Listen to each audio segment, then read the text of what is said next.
ma arvan, et meil võiks olla lihtsalt niisugune mõnus, kubane aeg ja ma arvan, et me oleme siin tegelikult praegu 3 kandidaadiga, kes kandideerivad Isamaa meeskond Mustamäel Nõmmel ja kindlasti meie jaoks on oluline kuulata teie mõtteid, väga oluline. Ja mul on hea meel tutvustada Mart Nutt, Eesti kodakondsuspoliitika autor. Kui Marti poleks olnud 92. aastal Riigikogus, siis oleks meil täna kodakondsuse nullvariant reaalsus. Ja teine mees kuulsast õpikute suguosast, professor Andres Õpik Tallinna Tehnikaülikoolist. Ja mul on hea meel öelda, et võib-olla kõigi aegade üks kõige tugevaim meeskond on praegu Isamaal Mustamäel ja Nõmmel kandideerimas. Lisaks meile 3 kandideerib ka proua Elle Kull, näitleja ja laste eest seisja ja samuti Kristjan Taska, kes on näinud tema filme, tema tehtud filme 1944 nime Marmortahvlil, et see nädal tuli välja jandkomöödia ka, eks ole, et niisugune väga hea panuse andnud eest meie filmikultuuri ja ajaloo jääduseks. Ka noorematele põlvedele, ega film elab üle aega. Taska kandideeris tegelikult ka, oli see, kes on näinud seda seriaali Pank käinud vaatamas, või nagu mis televiisoris jooksis. Tegelikult Taskal oli ettepanek, et ta kandideeris ka, rääkis mulle, ja tema tahtis teha hoopis seiklusseriaali 39. ja 40. aasta sündmustest. Tegelikult siis Eesti ohvitserist ja kuidas see 40. aasta sündmused kulgesid.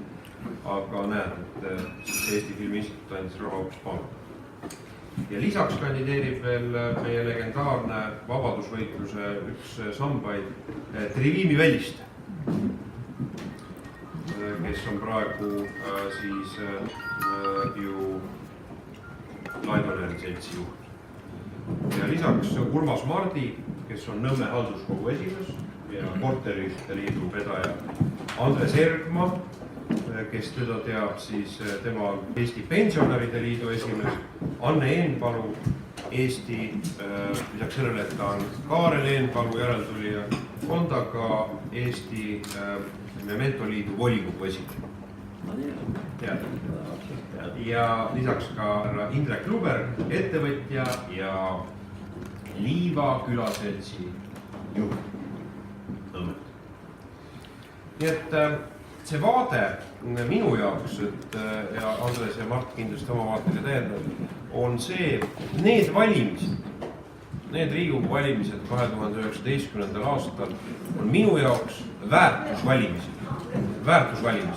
See tähendab seda, et laual on põhimõttelised küsimused, mis puudutavad meie rahvusriigi kestmist, seda, kuidas me kujutame ette majanduse jõukust, lasterikkust ja milliste moraalsete ja väärtuseliste tõekspidamiste alusel need inimesed, mehed ja naised, kes taotlevad rahva usaldust, rahvast esindada järgmise 4 aasta jooksul, millest nad hakkavad lähtuma.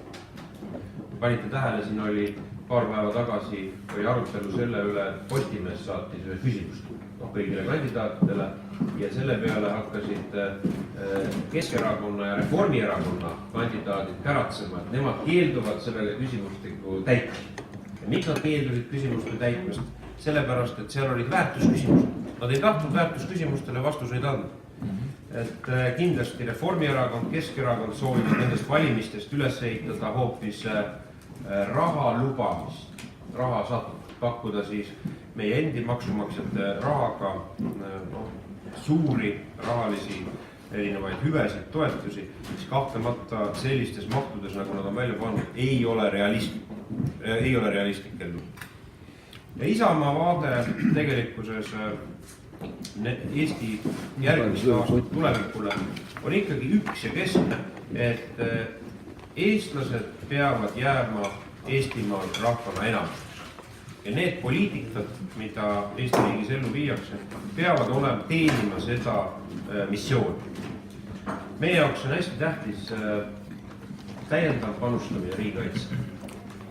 Kui me praegu vaatame seda, et meie nõudmisel ja vedamisel on selle aasta riigi kaitse-eelarve kõigi aegade kõige suurem, aga riigikaitsekulud ja relvade hinnad kallinevad.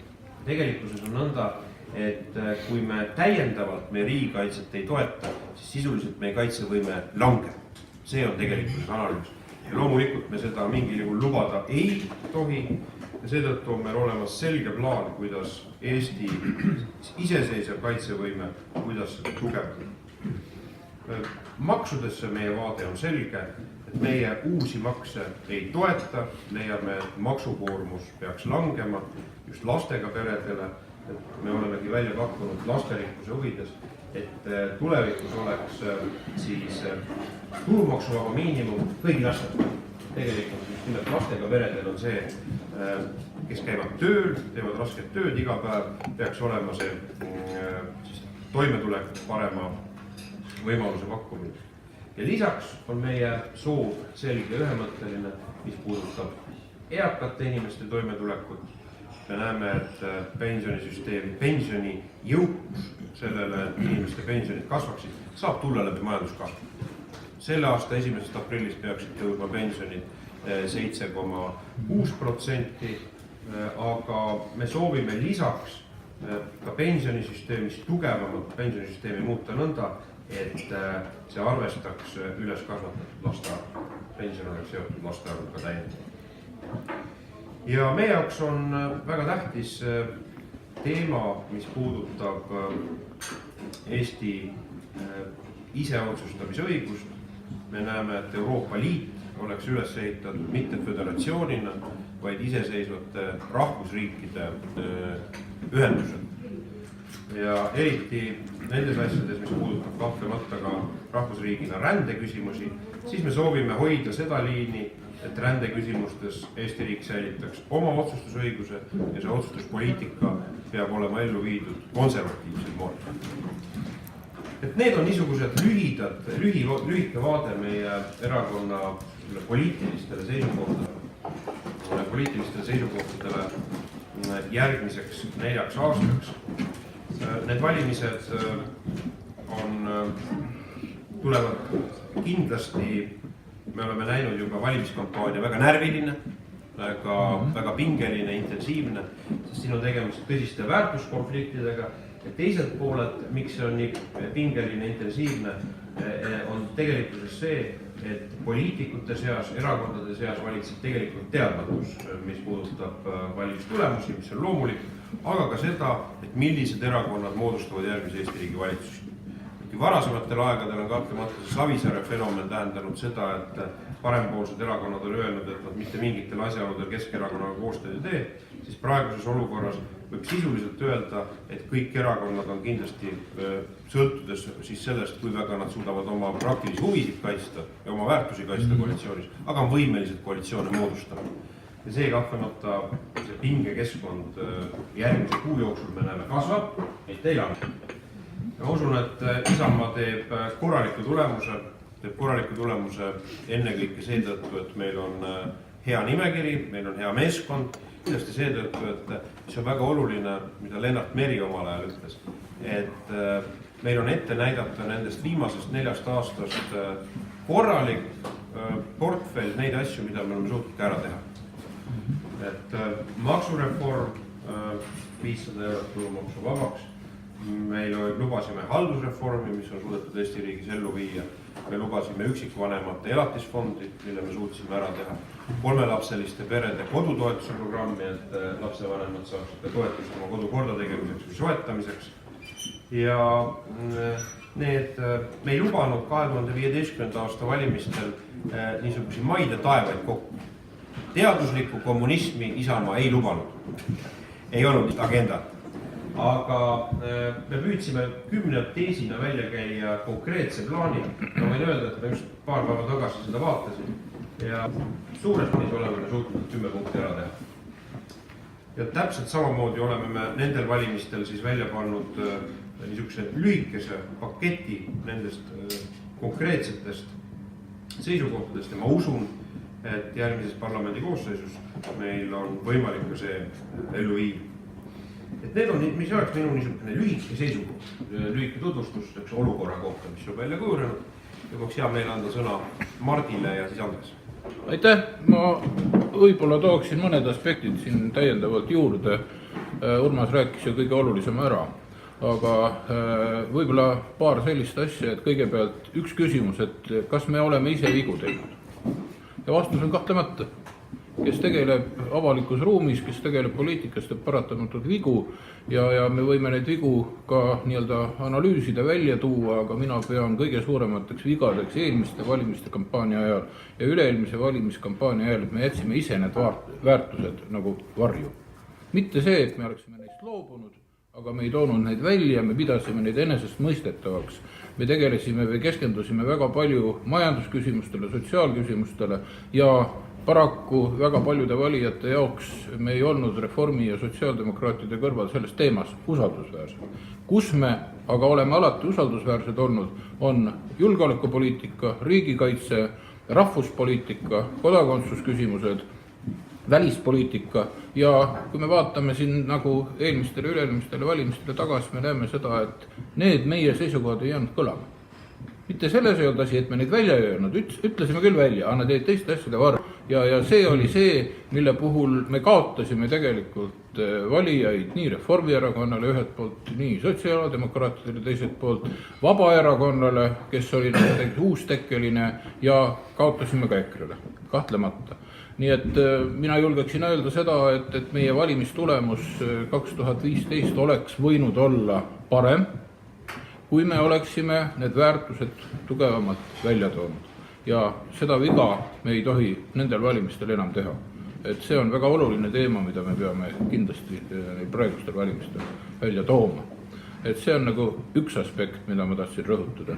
Teine aspekt, mida meilt on päris palju küsitud, on see, et kas me ikkagi tegime õigesti, et me läksime praegusesse valitsuskoalitsiooni, kus me oleme ju tegelikult kahe vasakpoolse parteiga valitsuskoalitsioonis.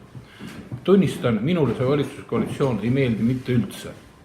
Aga küsimus selles, et mida me oleme siis kokkuvõttes suutnud seal valitsuskoalitsioonis ikkagi teha ja millega meil on nagu, ma arvan, et väga õige vastata ka neile, kes seda küsivad. Tihtipeale, ega seda ei küsi ju tavalised inimesed, seda küsivad ju meie poliitilised konkurendid.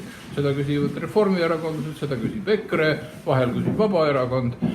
Kui meie ei oleks sellesse valitsuskoalitsiooni läinud, ütleme, kui selle valitsuskoalitsiooni oleks teinud need kaks praegust meie koalitsioonipartnerid kellegi kolmandaga või ka vähemusvalitsuse kahekesi, siis päris kindlasti oleks ära rikutud kodakondsuspoliitika.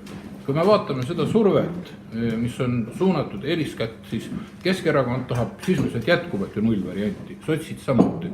Reformierakond tahab topeltkodakondsuse kehtestamist, mis varem või hiljem lõpeb sellega, et meil on siin 300 000 Eesti Vene topeltkodanikku. Jah, see ei tunne üleöö, aga see mingil hetkel tekib. Ja me oleme suutnud selle ära hoida. Päris raske võitluse tulemusena, aga me oleme suutnud selle ära hoida ja see on tegelikult põhiliselt väga suur väärtus. Kui mingi valitsus nendes asjades järele annab, siis ma arvan, et seda ratast enam tagasi ei pööra. Siis me oleme tegelikult läinud suhteliselt jäädavalt nagu või loovutanud oma riigi suveräänsusest, oma rahvusriiklusest suhteliselt jäädavalt päris palju. Nii et ma arvan, et selles mõttes meil oleks võib-olla mõned muud koalitsioonid olnud sobivamad, aga selles koalitsioonis meie oleme selle nii-öelda halva ära hoidnud. Võib-olla me ei ole kõike saanud teha, mida me oleme tahtnud. Jah, muidugi, sest ega me ei ole ju peaministripartei, me oleme siiski üks partneritest, aga samas meil on selles koalitsioonis võrdne arv ministrikohti nii Keskerakonna kui sotsiaaldemokraatidega, kuigi meie parlamendi esindatus on väiksem, nii et see nii-öelda kaup ei olnud meie jaoks sugugi mitte halb. See, kas praeguse koalitsiooni põhjal või praeguse poliitilise kaardi põhjal järgmine koalitsioon on võimalik moodustada, seda me loomulikult ei tea. See sõltub valimistulemustest, seda me teame nende öösel vastu 4. märtsi ja eks siis me oleme täiesti uues olukorras ja peame lähtuma eeskätt siis nendest asjadest, et kuidas meie suudame oma väärtusi hoida ja mis on Eestile parim lahendus. Kas me oleme valitsuses, mis oleks meie arvates soovitav või me ei sobi sinna valitsus, me ei saa sinna minna, seda me näeme paraku peale valimisööd. Nii et seda me praegu ei tea. Ja kolmas küsimus, tihtipeale räägitakse selles, et või püütakse tuua selle paralleeli, et meie oleme nagu lahjem EKRE. Ma püstitaks küsimuse ikkagi nagu vastupidiselt, et kas EKRE ei ole mitmed meie loosungid üle võtnud, et ja neid nii-öelda võib-olla absurdini radikaliseerunud, et viinud selle nii-öelda, ütleme sellise maailmavaatelise küsimuse propagandistliku teema tasandile. Ja mida EKRE kõige rohkem kardab? EKRE kardab kõige rohkem tegelikult valitsusse minekut. Miks? Sest EKRE ei suuda neid, mida on EKRE oma kampaaniates välja käinud, valitsuses realiseerida. See ei ole võimalik. Kui EKRE peaks mingil põhjusel valitsusse sattuma, siis ma arvan, et nendega juhtub see sama, mis juhtus perussuomalaistega, Timo Soini parteiga, kus lihtsalt nende populaarsus sulas nagu kevadine lumi. Et EKRE-ga juhtub see sama asi. Ilmselt me oleme selles olukorras, et EKRE suurendab oma praegust esindatust Riigikogus kindlasti. Ma ei usu seda, et EKRE saab sellise tulemuse, nagu siin mõnedes reitingutes paistab, sellepärast reaalne valimissituatsioon on teistsugune, et kui nad seal võtavad nagu 13-15 kohta, siis on saavutanud hea tulemuse, vaevalt, et nad rohkem võtavad, ja kolmandaks nad löövad selle nii-öelda väärtustel põhilema poliitilise kaardi suhteliselt tugevad segamini. Aga nüüd tänu sellele, et mida rohkem EKRE saab kohti, seda raskem on tegelikult valitsust üldse moodustada. Nii et need on need karid, mille otsas me oleme. Ma arvan, et Eestis ei teki nii halba olukorda, kui on praegu Lätis olnud, kus ei saanud seda valitsust tükk aega kokku ja kui nüüd ta kokku saadi, aga kui kaua see valitsus suudab püsida, seda me ei tea. Teine asi, me ei ole nii halvas situatsioonis, kui on Rootsi, kus tegelikult ei olnud samuti pikka aega võimalust valitsust teha. Muide, väga paljustki samal põhjusel, et Rootsis saavutas väga hea tulemuse nende nii-öelda EKRE vennaspartei. Ega see ju tõi ju Rootsis tegelikult neid probleeme kaasa. Nii et ma arvan, et Eestis õnnestub seda vältida ja kindlasti on meie huvides see, kui me saame sellise valitsuse, kes meie väärtusi suudab kaitsta ja edasi viia. Aitäh! Aitäh! Ma pean ka ütlema, et põhiseisukohad on seekord Isamaal päris hästi ja mõistlikult väljatud, millest ma loodan, et inimesed saavad aru ka. Pensionid, julgeoleku või kaitsepoliitika ja ka eesti keele on täiesti sellised arusaadavad asjad ja me oleme neid päris mõistlikult ka rõhutanud. Nüüd, mis minu nagu rohkem minu töö ja eriala asju puudutab muidugi haridus, teadus ja seal peal siis innovatsioon, mida keegi nagu väga lahti ei oska võib-olla mõtestada, aga no, ta on seal peal olemas. Nüüd, aga midagi ma siit ikkagi sellest lühiprogrammist lugesin välja, mis ikkagi natuke tekitab küsimusi, imestust. See, et eesti keel ja eesti keele staatus peab igal juhul tugevnema alates lasteaiast ja koolist, gümnaasiumist. Selles ei ole mingit kahtlust. No ma ei tea, kui tugev ja kui palju on Isamaal jõudus seda mõjutada. Ma olen 10 aastat olnud Tallinna volikogus suurte vene kooli direktoritega koos ja olen seda näinud, kui raske on nende kaudu kogu seda protsessi läbi viia, aga samas ütlen ma seda, et vene koolide lõpetaja, kes juunis lõpetavad ja siis räägitakse nende probleemidest, nad ei suuda õppida ja nii edasi. Ja kui nad tulevad siis kuu aja pärast tehnikaülikooli, siis on see probleem miskil põhjusel automaatselt kadunud. Ei piutugi ei ole sellest, et nad peaksid õppima vene keeles, nad saavad eestikeelsete loengutega, muidugi teile natuke ingliskeelsed loengud on ka, aga nad saavad nendega väga hästi hakkama igal juhul, mitte mingit probleemi ei ole. Järelikult on see ikkagi koolide, direktorite ja õpetajate küsimus kes seda koolide hoiavad teadlikult ja võimendavad. Nii et see tuleb kuidagi murda ja paika panna. Ma ei tea, kuidas see gümnaasiumite poliitika on. Ma ei saa aru, mida seltsimees Agur nüüd ikkagi seal teeb ja ette võtab. See on mingi müstika, aga miskit moodi tuleb igatahes gümnaasiumite ja põhikoolide küsimus lahendada. Ma ei tea, kas stimuleerida õpetajate sinna minek. Kõik algab direktorid välja vahetada ja seal peab tekkima teistsugune lihtsalt suhtumine. Siis laheneb see probleem väga lihtsalt. Aga teine asi, mis mulle nagu tõesti, mida ma ütlen, et ei juhtu seda, kui me siit teiselt poolt loeme, siis doktoritöö kirjutamine eesti keeles ei õnnestu lihtsalt. Ma ei tea, kes või kuidas see mõte sinna tekkis, aga sellisel kujul on ta ebareaalne. Eile oli vist teisipäev oli mõtleme veel, oli sellest inglisekeelsest ja eestikeelsest õppest puuduta just kõrgharidust. Ei saa. Vabandust, ja ei saa sedamoodi absolutiseeruda, et nüüd hakkame kõik kirjutama eesti keeles.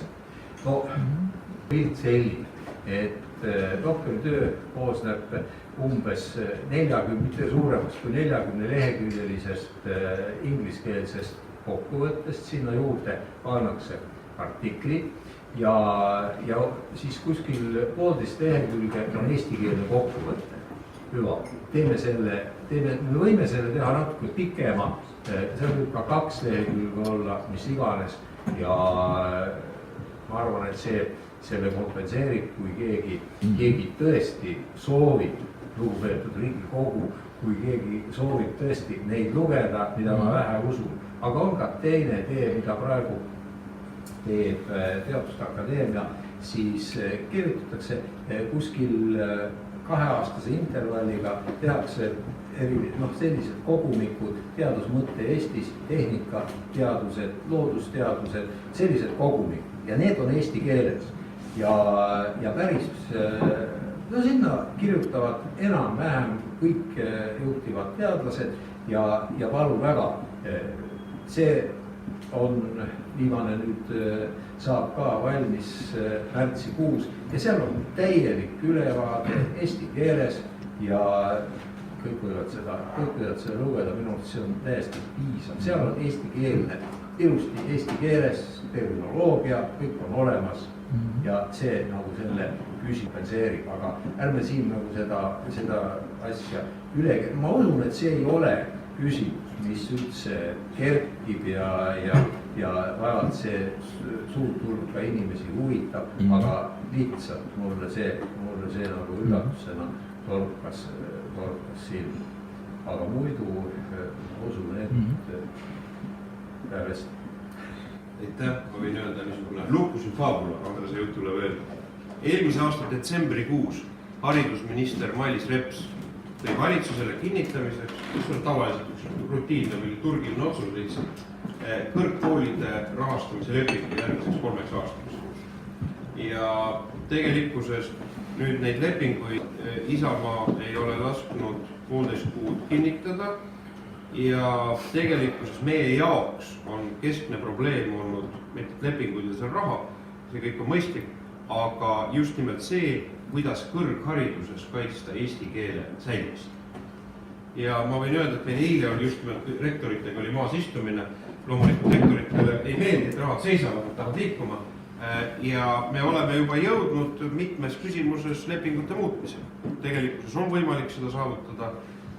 Esiteks see põhimõte, et ka ingliskeelsetel erialadel, kui on tõepoolest välistudengitel või ka Eestist pärit inimesed on tegelikult, oleks kohustuslik eesti keele õpe, see 6 ainepunkti põhimõte kehtestatud, hakkab olema õppekava osa. Teine põhimõte, et uute õppekavade, ingliskeelsete õppekavade avamisel me ei hakka Eesti maksumaksja raha eest neid doteerima, ehk tegelikult see põhimõte, et need peavad olema väljaspoolt Eestit tulevad see õppima ingliskeelsetele õppekavadele väljaspoolt Euroopat, siis need peavad olema tasumised. Jutt oli 1500 eurost siis minimaalselt. Ja kolmas väga oluline põhimõte, et tegelikkuses uute õppekavade või ingliskeelseks, eestikeelse õppekava lülitamine ingliskeelseks, et seda ei saa teha suvaotsusega, siin peab olema valitsuse aktsepteering selle taga, riigi aktsepteering selle taga. Ja need on niisugused küsimused, kus on selge, et on rahvusvahelist koostööd ja teadust tuleb teha, eriti loodusteadustes see on mõeldamatu, et on osa maailmateadusest ja tehnikast. Vaimuteadustes ma pean tunnistama, minu jaoks oli üllatus, kui minu juurde tuli Mihhail Lotman ja ütles, et Urmas, et magistri tasemel Tartu Ülikoolis enam eestikeelses filosoofiat ei saa õppida. Et õppekava suleti ja viidi üle ingliskeelseks. Ja kui hakata nüüd seda arutama ja mõtlema, et kes need siis on ingliskeelsed, ma küsisin, et mis see mõttekäik siis on, äkki keegi välismaalt tuleb, õpib siin filosoofiat ja tõenäoliselt ta ei jää siia Eestisse tööle, siis selle filosoofia magistrikraadi haridus, küllap ta läheb siis kuhugi mujale oma koduriiki või kuhugi mujale maailma tagasi. Et see küsimus, mis puudutas, Andres osutas õieti, et siin tuleb, peab olema praktiline. Mõte ei ole mitte selles, et kui tõepoolest eriti loodusteaduste valdkonnas või tehnika valdkonnas kirjutatakse artikleid, loomulikult tehakse seda inglise keeles, ongi ainuvõetav, tehakse seda rahvusvahelistes ajakirjades, mis on tsiteeritavad, aga tähtis on see, et meil eestikeelne erialaterminoloogia ei lähe kaotsi. Ja mõte on selles, et mõte ei ole selles, et ta kirjutab originaalis eesti keeles, aga tähtis on, et siis tõlgitakse see ära. Loomulikult riik peab seda allatama raha ja siis on olemas, et erialaterminoloogia, palju neid doktoritööd loetakse, et on omate küsimuseks, nad on rohkem nii-öelda ju näitab selle inimese võimekust lihtsalt teaduslikult arutleda ja probleeme püstitada. Aga tähtis on see, mis oli oluline, et Jüri Luik juhtis just tähelepanu, et kui tema oli suursaadik Venemaal ja siis tegelikkuses ta liikus ringi ka nendes endistes soome-ugri ju aladel ja tegelikkuses, mida talle ka öeldi siis Eesti saadikuna, kust hakkas peale nii-öelda see mõneti sammuline allakäik, oli tegelikkuses see, et mugavam oli minna üle vene keelele ja nii-öelda see köögikeele tasemesse libises see keel. Ja need on erinevad väärtused, mida tuleb silmas pidada, aga ma arvan, et meie missioon ja kohustus peab olema lisaks sellele, et kõrgharidus peab olema tagatud, et noored inimesed saavad ennast teostama, on tegelikkuses see nii-öelda kõrgharidus kui ikkagi selle keele edasikandmise, vaimses kultuuris mõttes keele edasikandmise keele, see peab olema kaitstud, hästi oluline. Tegelikult selle osa või selle programmi osa ideeline autor ongi Tõnis Lukas. Ära Lukas. No, okei. Aga mul läks hea meel kuulata ka teie tähelepanu. Enne teist maailmasõda käisid need doktoritööd ja asjad põhiliselt saksa keeles. Nüüd on nad läinud selle inglise keele ülemaailmse mõjuga on ja läinud ja inglise. Aga nüüd, kui Inglismaa läheb ära, Brexit, kui ta läheb ilma lepinguta minema, mis saab siis sellest inglise keelest? Hakkame saksa keelt õppima. Inglise keel pole midagi öelda, üle maakera on ta nii-öelda inimkonna läbimise keel, see on reaalsus. Enne teist maailmasõda näiteks filosoofilised õppannad ja need ju räägivad kõik asjad. Kui oleks Hitleri tähele tulnud, siis ma arvan, räägiks ka praegu. Ja mul on selle keele suhtes mõte, sellepärast et enne teist maailmasõda põhiline, ütleme, tehnika progress oli sakslaste käes. Saksa keel oli maailma keel, aga praegusel juhul, kui tehnika, arvutid, kõik läheb inglise keeles, siis tegelikult see maailm läheb inglise keelseks selle tehnoloogia tõttu, isegi hiinlased õpivad minu meelest mitte väga, kuidas öelda, vastumeelselt inglise keelt. Et see on tehnoloogia, kelle käes on tehnoloogia, selle käes on see keel, aga mina arvan, et inglise keel ei sobi robotitele, sest et soome eesti keel on palju täpsem ja robotid hakkavad soome-ugri keeles rääkima, see on minu isiklik arvamus. Aga ma arvan, et see sellepärast aitaks ainult see või tähendab, aitab ka lihtsalt see, kui kord aastas või üle aasta tehakse nendes valdkondades, kus tõesti on teadustöö kõik on ingliskeelsed. Teeme eestikeelsed ülevaated, aasta ülevaated ja selleks isegi veel vähegi raha leidus. Ma ei tea, kas Teadusakadeemia võiks seda näiteks korraldada või teha. See ei ole probleem. See kõik kirjutavad, see ei ole küsimus. Ja siis tekib see eestikeelne juurdub terminoloogia rohkem sisse ja edasi kirjutame seda lihtsalt, mida ots on lahti tehtud. See annab selle terminoloogia täiesti, ma arvan, piisava alt. Sest et no keegi peab ju lugema ka neid teaduslikke, ütleme, tippteaduslikke töid peab ju keegi ka lugema. Paneme Riigikogule siis igal aastal ühe sellise ülevaate laua peal. Teete. Ma huvitav, mis keelne robot kõige targem on? Ma ütlen, et saksa keel nii. Ma arvan, et robot, mis ei räägi inimkeeles, räägib matemaatikast. Aga see keel lähebki matemaatikast üle, et missugune keel on lihtsam matemaatikast targem. Võime tõlkida igasse keelde. Tasumistele üliõpilastele, kes tasu maksavad. Ja siis räägime võib olla ainult võõrkeelde või olla eesti keeles. Tähendab seda, et enamasti tehakse siis inglise keelne aine. Ja nüüd õpetaja, kes seda õpetab, on eestlane või eesti keelt kõnelev inimene. Ja kõik õppijad on näiteks ka eesti keelt kõnelevad inimesed. Et mis see point siis on seda inglise keeles teha? See minu jaoks on küsimus. Et praegusel juhul on see justkui nagu reguleeritud selliselt, et kuna nagu see ei ole tasuta aine, tasuta õppe on eesti keeles, kuna see tasuline aine, siis see justkui ei või olla, peab olema võõrkeeles. See on see. See on sellepärast võõrkeeles, et loodetakse kahte liiki välisüliõpilasi saada. Ühed, kes tulevad siia lühiajaliselt õppima, mingisugust paari kuuks tulevad õppima ja teiseks siis ka pikemaks ajaks õppekavadele, et see oleks võimalus siia tuua rohkem välisüliõpilasi, sest tõsiasi on see, et ega siis nende Eesti üliõpilaste arv ei ole just ülemäära suur, kaugeltki mitte ja paraku ülikoolide rahastamine sellest ka ikka tõhtub mingil määral. Toib küll. Kas võiks ka õiguskaitsest natuke rääkida? Ja loomulikult, mul on midagi teadusklubis. Me oleme haridusteemal, Mailis Repsi teemast. Aga see on väga selge, siin on professor, õpik, siin on õppejõud, pikk aeg. Ja väga kena, aga meil on lihtrahvas, me tahaks ka natuke. Muidugi, teie olete vastupidi, me kuulame hea meelega teie probleemi. Üldse tulime neid doktoritöös kuulama. Jah, olge hea, me Ma ei saa kuulame. aru sellest.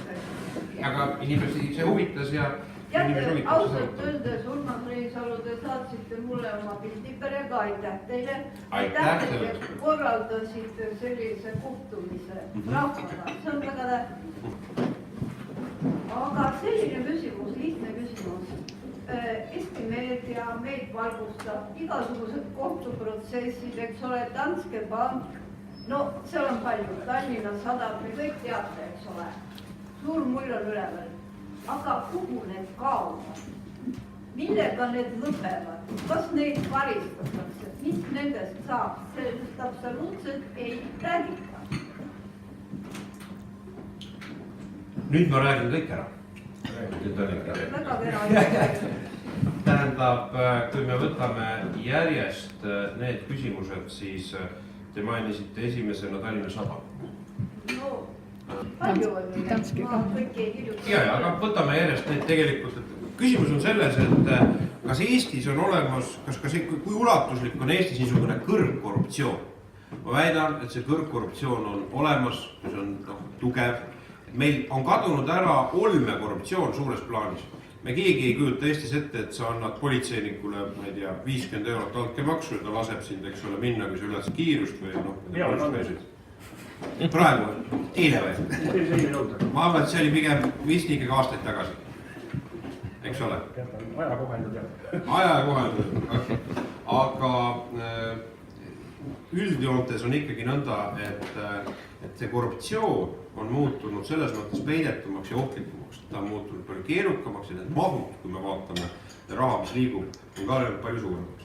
Tallinna Sadama juhtumis on nüüd, see asi on kohtus ja kuna sellesse on hõlmatud nüüd tegelikult mitme riigi õiguskaitseasutus. Eesti, Poola ettevõte, kust noriti välja altkäemaksu, on puutumus ka seda raha püüti pesta veel Aasia riikide kaudu, et mis on tähtis on see, et need isikud on fikseeritud, kohus arutab seda ja ma olen kindel, et nad saavad oma karistuse ja mis on väga oluline, et nende isikute vara tegelikult, et kohaldatakse laiendatud konfiskeerimist, et nende isikute vara, mida nad said läbi selle tehingute, me näeme suured kooli Hiiumaad, mis siin veel meeldib, tegelikkuses kui kohus siis määrab ka selle, et see vara võetakse ära. Teine küsimus, mis puudutab seda Danske Banka. Jällegi väga tõsine teema. Nüüd prokuratuur on esimesed süüdlased, kes puudutasid siis neid konkreetseid Danske Panga Tallinna filiaali või siis panga tütarühingu töötajaid. Esimese ringi isikuid on nad kinni või ütleme siis on juba menetlused alustanud. Nüüd tegelikkuses selles Danske Pangas mind huvitab küsimus, et millises ulatuses ja kui palju oli sellest teadlik kahtlemata Danske Panga emaettevõte. Mahud on väga suured. Ja ma võin öelda nõnda, et ma olen sõlminud ka või leppinud kokku ühe maailma suurima Ameerika advokaadibürooga. Just tegelikult eile ma sain neid positiivse vastuse ja see mõte on selles, et nad teevad ühe raporti, et minu jaoks selles Danske Panga asjas on kahtlemata kannatada saanud ka Eesti riigi maine. On ju kannatada saanud. Ja minu küsimus on selles, aga keegi peaks selle kinni maksma, selle Eesti riigi maine. Ja ma vaatasin, et maailmas, kus on varem neid asju toimunud, on ikkagi esitatud suuri tsiviilrahad, kas sadades või lausa miljardites, tegelikult tsiviilnõudeid erinevates asjades. See maine kahjust. Ja kindlasti ma arvan, et sellepärast ma võtsin ka selle esimese ekspertiisi just nimelt maailma mõjukamat ettevõtet või advokaadibürood, et kellel selles kogemusi on, et tegelikult ma ei välista suugi seda, et Eesti riik esitab selle nõudega Danske Panga vastu. Nüüd on küsimus selles, et kas, mis mind väga huvitab, et need rahasummad siin on liikunud kosmilistest realistlikumateni, on räägitud, eks ole, 200 miljardist eurost kui võimaliku rahapesu kahtlusega, mõnesaja miljoni euro ülekanneteni, mida siis on tuvastatud. Et minu jaoks on küsimus ennekõike selles, et meil on mitmed riigid, kus on vähemalt avaliku müüdina on see rahapesu probleemid olnud avaramad. Ma ei tea, on siin Lätit nimetatud, nimetame siin Küpros, eks ole, Malta, nõnda edasi. Ja minu jaoks on küsimus, miks need rahapesikud nendes suurtes summades eelistasid nendes juhtumites just nimelt Eestit. Et mis andis neile selle kindluse, et mitte, ega nad siis rumalad inimesed ei ole, nad tegutsevad ratsionaalselt, loomulikult suured rahad on taga, nad kindlasti pidid lähtuma sellest, et nende jaoks on see ohutu, seda raha pesta Eesti kaudu. Ja selles küsimuses, et kas mingid Eesti ametiisikud või kas neil oli, keegi pakkus neile nii-öelda täiendavalt katust, see küsimus mind väga huvitab. Sellele küsimusele tuleb saada ka vastus. Ma olen teinud ettepaneku valitsusele, põhimõtteliselt valitsus kiitis sellega heaks, et võtta veel sõltumatu raportöör, kes tegelikult sellest, mis tegelikult juhtub, annab ka hinnangu Eesti ametiasutuste käitumisel sellest Danske Panga juhtumisel. Ja nii et see on see Danske Panga juhtum. Nii et neid suuri peidetud korruptsiooni asju on siin tegelikult avalikuks tulnud. Paraku pole tunnistada, et see on peitkuritegevus. Ja kindlasti on mitmeid asju, mis on varjatud, mida tuleb välja uurida. Mis on üks kõige ohtlikum asi, mida ma tajun. Praegu on parlamendi menetluses üks seaduseelnõu, ainult Isamaa erakonna tõttu see ei ole saanud, sest ma olen seda blokeerinud ja vetostanud, see ei ole saanud seaduseks. Nimelt on tegelikult näiliselt õilsatel kaalutlustel on ülejäänud parteid saavutasid kokkuleppe ja esitasid parlamendi menetlusse niisuguse seaduseelnõu, mis seab eeluurimisele tähtajad. Tundub ju õilis, eks ole. Inimest ei loksutata seal aastaid kohtuid pidi või menetleda, vaid loetud kuudega uuritakse asi välja ja siis tegelikkuses juhul, kui selle aja jooksul ei jõuta, siis see asi lõpetatakse ära. Aga ma lasin teha analüüsi, seda tegelikult kuskil Euroopas ei ole, näiliselt sellisel õilsel asjal. Et mis selle tulemus on? Tulemus oli see, et sisuliselt Eestis ei ole võimalik uurida korruptsioonikuritegusid, kuna nende uurimismenetlus on pikk ja tegelikult tuleb ka pealt kuulata, nõnda edasi. Ja teiseks, keerulistes isikuvastastes kuritegudes nagu pedofiilia, nõnda, ka siis muutub uurimine sisuliselt võimatu. Et tegelikult politsei ja prokuratuur hakkavad tegelema siis olmekuritegudega, kes varastas jalgratta ära, kes oli korterivargus, autovargus, niisugused kõige lihtsustatuma iseloomuga tava olmekuritegu. Nii et minu jaoks on hästi oluline see, et meil oleks sõltumatu riiklik süüdistus ja politsei, kes need asju läbi viivad. Et see on nagu nendes asjades hästi oluline. Savisaare juhtum, mult on palju küsitud tegelikult seda, et kuidas siis juhtus nõnda, et mis oli siis nõnda, et lõpetati asi tal ära nii-öelda tervisekaalutus. Ja makstakse raha tagasi 2 miljonit. Ja ta esitas oma nõudmise raha tagasi saamiseks. Ma olen, kuidas ma siis ütlen, minu jaoks, ja ma olen kindel, et prokuratuur seda raha tagasi talle ei anna. Vaadake, Savisaare asjas iseenesest, kui te mäletate, siin on nüüd, see on üsna kirju kera nendes erinevates episoodides. Aga kui te mäletate, et Vilju Reiljan tegelikult läks prokuratuuriga koostöö ja nii-öelda tunnistas selle edasi, ta tegelikult ja siis ta tegi nii-öelda kokkuleppe prokuratuuriga ehk Eesti riigiga ja siis ta sai ka selle eest, pääses siis nii-öelda kergemini. Aga tegelikkuses ja kohus peab selle kokkuleppe kinnitama, et ta tuvastab, et need asjaolud olid. Ja tegelikkuses kohus kinnitas selle, et selle kuriteo, kus oli sees ju konkreetne inimene, kes siis seda raha sai, kes oli siis osaline see asjas, oli Savisaar. Et Eesti riigi kohus on tegelikult tuvastanud tema osaluse selles ühes episoodis selles kuriteos. Kohtul on see õigus öelda, et kui inimene on haige, et siis tegelikkuses ta saab öelda, et ta ei menetle inimese asja enam edasi. Minu tõlgenduse järgi tuleb see kõne alla sellistes juhtumites ikkagi, kus inimene on juba ühe jalaga teises ilmas, kus on üldhumaansetel arusaamadel, ei ole mõtet inimest, siin on juba kõige kohtumõistja langetab ise tema üle otsus. Tõsi, ma nüüd ei ole, kes meist siin on hindama seda Savisaart, ma pean tunnistama, et enamus arste ütles üks arst ütles teist, kohus jäi selle teise ühe nii-öelda vähemuses oleva arsti seisukoha juurde. Minu jaoks neid küsimusi selles asjas avameelselt öeldes oli küll ja ma olen palunud ka Justiitsministeeriumi ametnikele uurida, et kas see norm tegelikult on liiga avar, mis võimaldab tervislikele põhjustel olla. Sest nüüd on tekkinud juba kohtuekspertiisi instituuti, on tulnud juba massiliselt taotlusi. Nüüd on tegelikult viimane kuu oli tulnud Robinal, ma kuulsin üle 30 taotluse, kus inimestel, et kes on jalgahaige või on käsihaige või on peahaige. Ja eks inimene ikka kasutab ju seda luuki, kui ta tundub, et see võimalus on. Aga ega siis kehv tervis ei tähenda seda, et inimene ei vastuta oma tegudeks. Selles ei ole küsimus.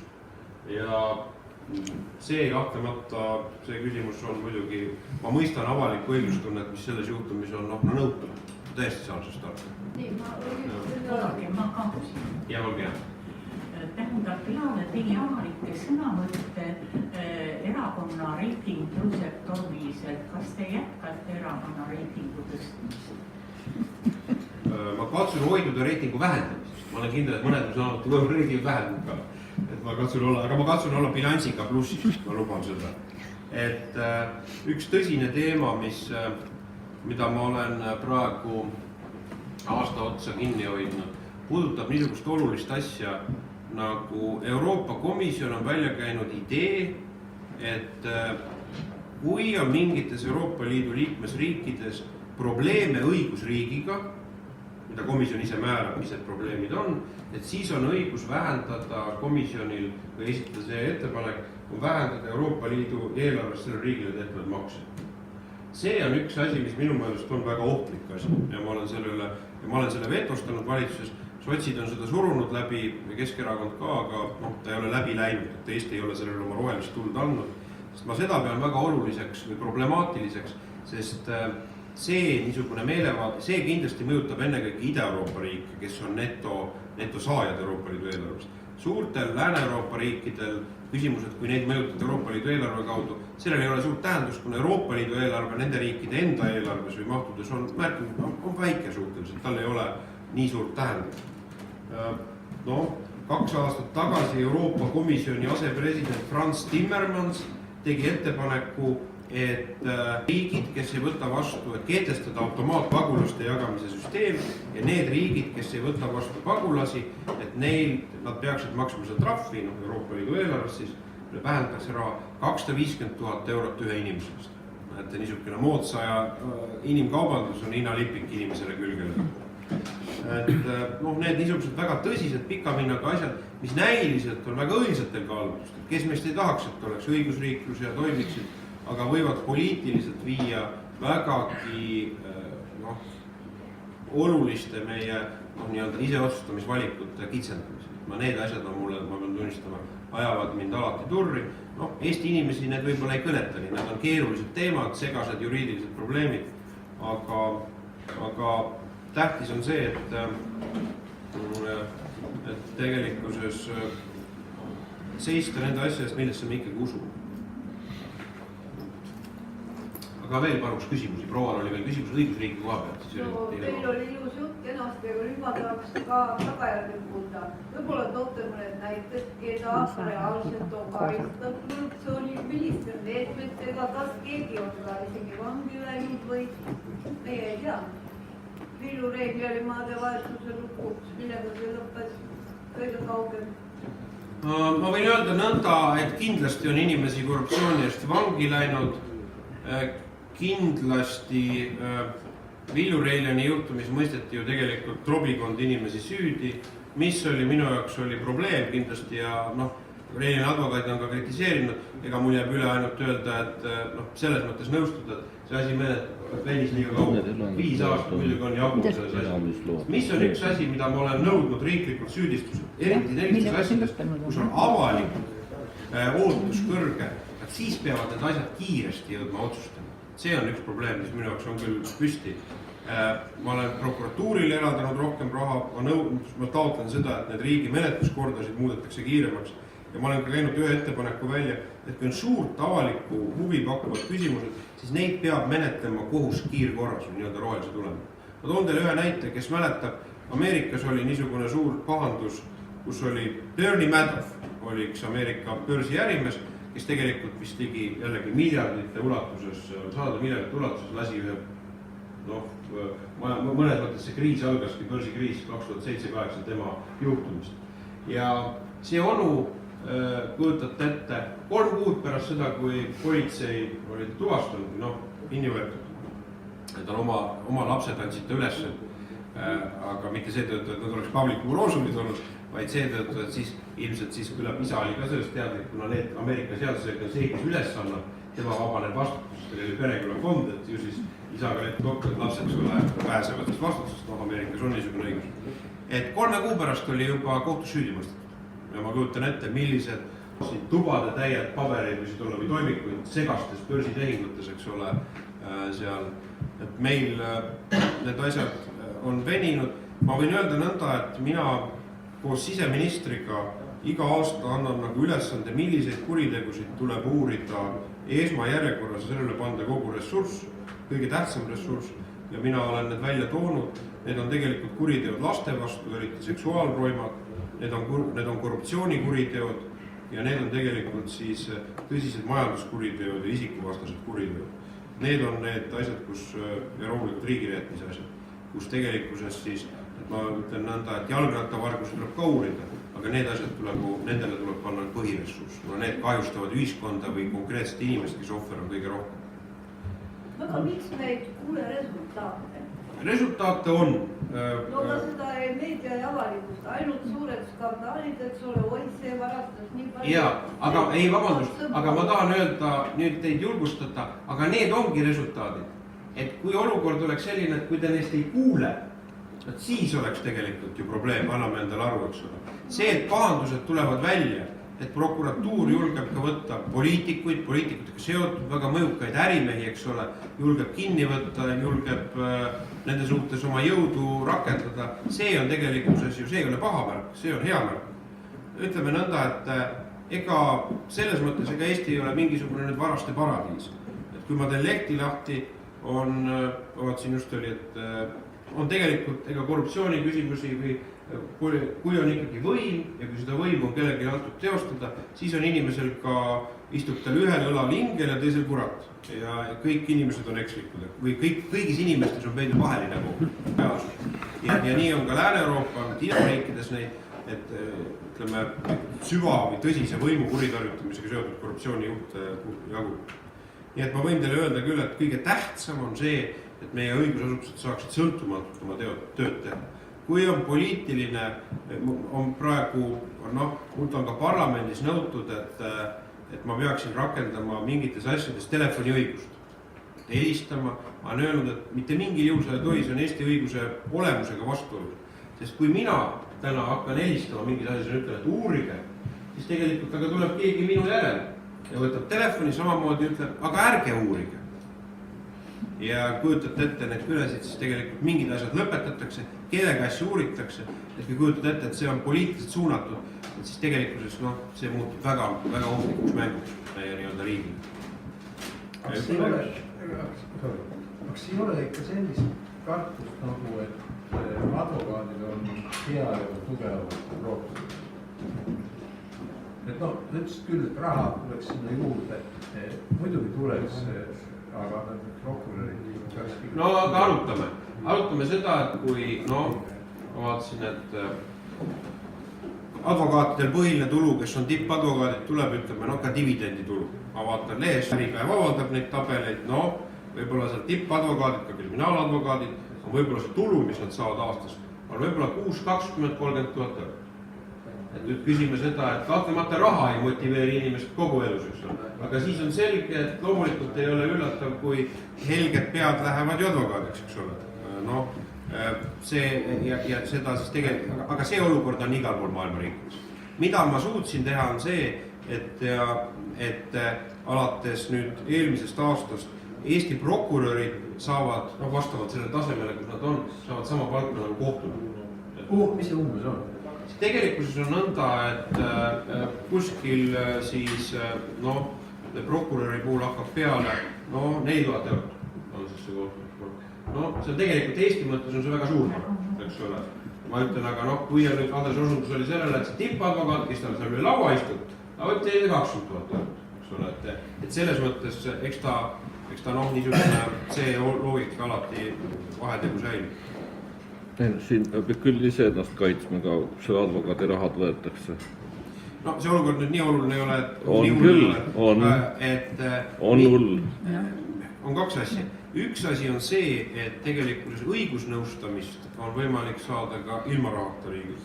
Aga see õigusnõustamine on kahtlemata, ta on väga olmeline ja selle õigusnõustamise kohtus oma õigus ei seisa. Aga kohtust, kui on kasinad majanduslikud võimalused, on võimalik taodelda ka muidugi advokaadikulude hüvitamist, riigi õigusabi, aga ilmselge on ka see, et riigi õigusabi nagu tasuta asjadega on loomulikult see, et sellele on spetsialiseerunud teatud advokaadid, ka nemad ei ole halvasti. Tippmehed seal võivad, kui on sellele spetsialiseerunud, võivad ka saada 6-10 000 eurot mõni. Aga tegelikkus on see, et tasuta asjade puhul me kõik teame, et eks selle kvaliteet on muidugi kehvem, kui sa maksad selle eest 10 või 100 000 eurot, eks ole. See on elus paratamatu. Aga eks ta elus eri tasandi asjad. On võib-olla üleolev öelda, aga tegelikkuses on ikkagi see soovitus, mis ma ikka olen öelnud, kui inimesed ju küsivad ka, kellel on mingi jama õiguslik või nõnda, ega arsti advokaadi puhul need kokkuhoidmine seal läheb kõige valusamalt elus maksma. On ta siis, see paraku nõnda on. Ma mõtlen, et olulisem küsimus, kui kriminalistika siin on näiteks eestikeelse kooli sisseviimine. Repsi ala tema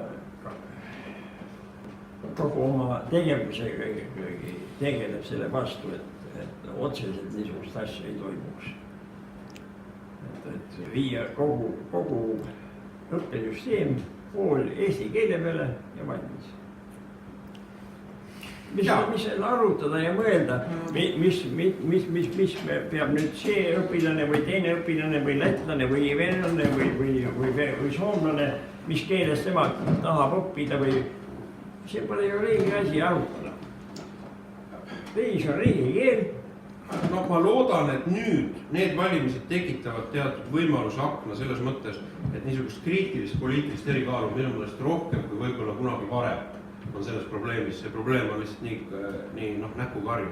Ja ma arvan seda, et siin Handes osundas sellele, et loomulikult need, mida Agur välja pakub, need on niisugused hobuse unenägu, et seal 3000 last ühes koolis on nõnda, see ole aga ilma lepsita ei saa ju seda teha.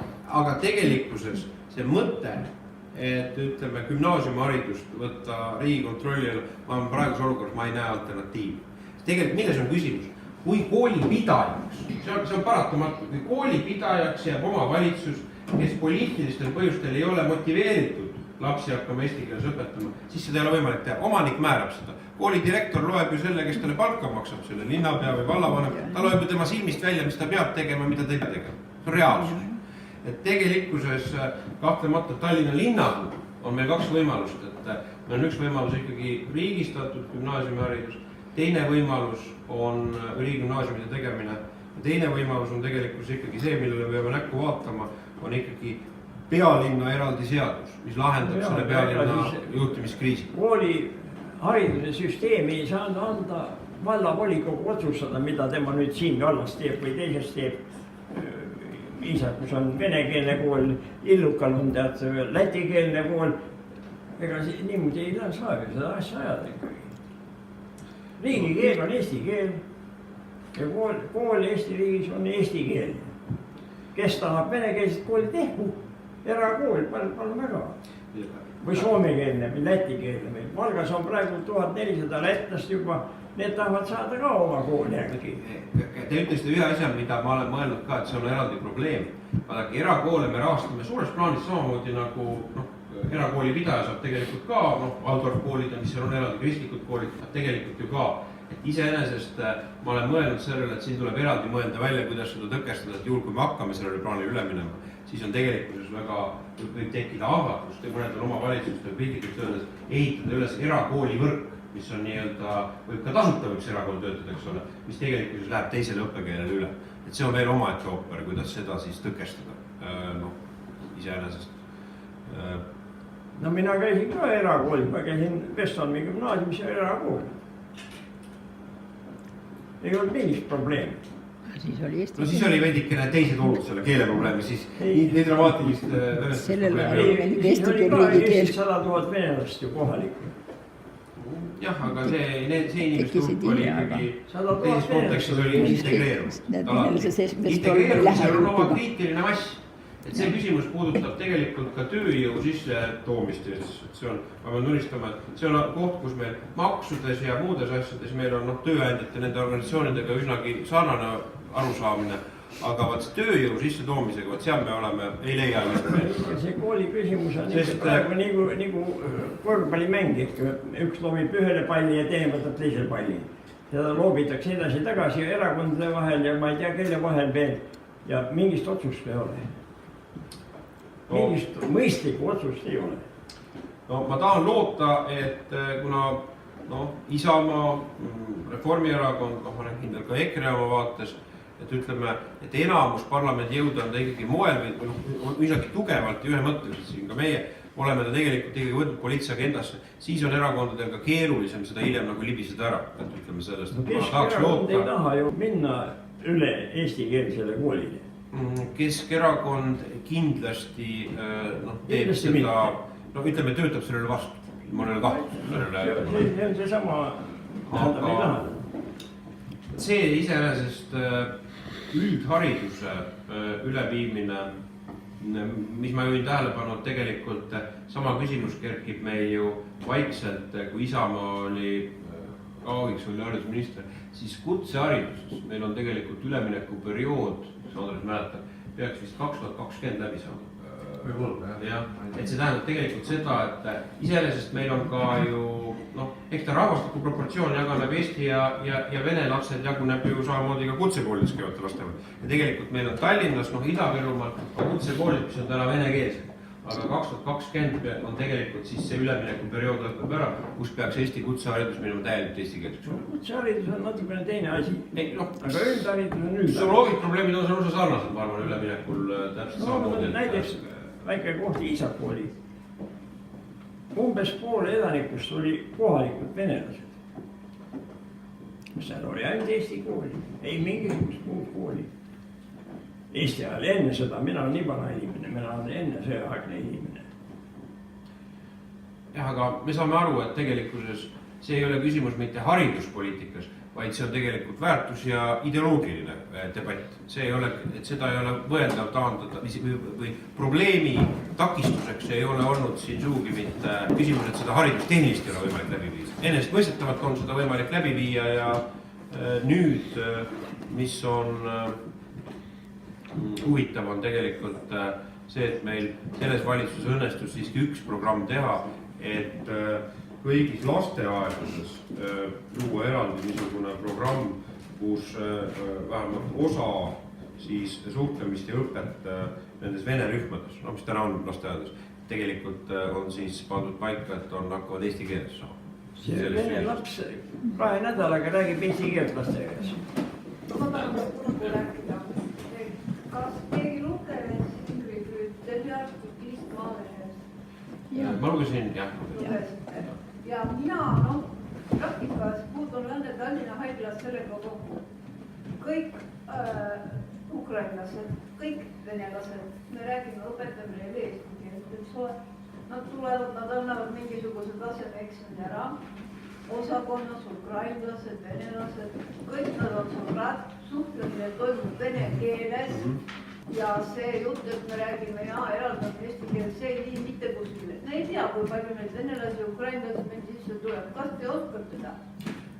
Ma oskan öelda seda, et neid, ütleme, me räägime, ütleme siis selle rändkvoodi alusel, või tulevad siis tööle, on sisuliselt 90% kõigist, kes sisse tulevad teisest ida poolt, me räägime endine Nõukogude Liit, eks ole. Ütleme siis venekeelne, on tas Ukraina emakeel, aga ütleme siis endise Nõukogude Liidu ala. Ja neid on ikkagi sisuliselt ajutisi töötajaid, oli meil Eestis läinud aastal suur 20.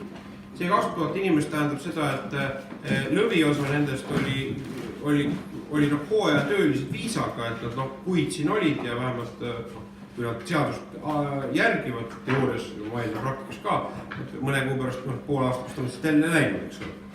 Aga see on väga tõsine probleem, mille puhul me oleme näinud seda, et arvestades meil on nii suur venekeelne kogukond Eestis, et need inimesed, kes tulevad, mis on puht objektiivne, kes tulevad tegelikult ida poolt siia tööle, loomulikult nad integreeruvad ja siia venekeelsesse kogukonda.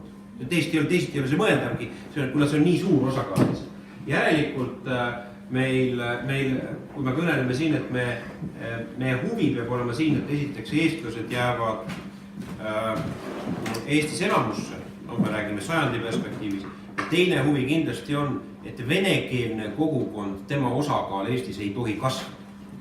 Ja siin kahtlemata me oleme kaks põhimõttelist seisukohta seadnud.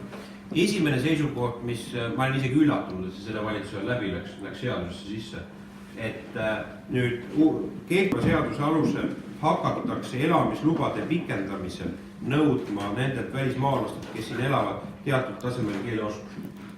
See tuleb, saad parajalt nalja saab paljudes asjades, ma arvan näha, aga nii ta seadusse läks sisse. Ma olen isegi üllatunud Keskerakonnadega nõus. Ja teine pügal oli see, et kindlasti me ei tohi kaotada seda sisserände kvooti siin. Me võime öelda, ma möönan objektiivselt, siin Eestis on täna tugev tööjõuvajadus.